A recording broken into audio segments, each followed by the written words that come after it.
নমস্কাৰ প্ৰিয় বন্ধুসকল, পুনৰবাৰ স্বাগতম জনাইছোঁ অন্য এটি ভিডিঅ'লৈ। বন্ধুসকল, SSC GDৰ বিষয়ে কিছুমান সৰু সুৰা আপডেট পাইছিলোঁ।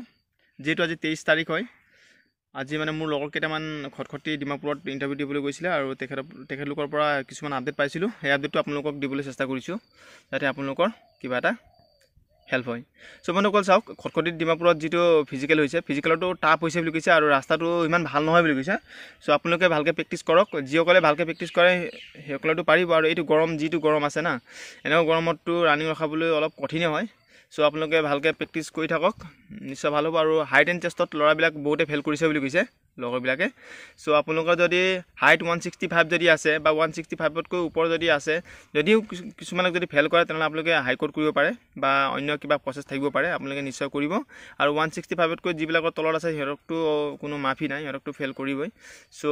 আৰু চেষ্টৰ বিষয়ে ক'বলৈ গ'লে আপোনালোকে যিটো ডায়েট মেইনটেইন ভালকৈ কৰক। যিসকলৰ এসপ্তাহ বা 10 দিন আছে ন টাইমটো, সেইসকলক ডায়েট মেইনটেইন কৰক, কাৰণ চেষ্টতটো পূৰা ল'ৰাবিলাকক উলিয়াইছে বুলি কৈছে।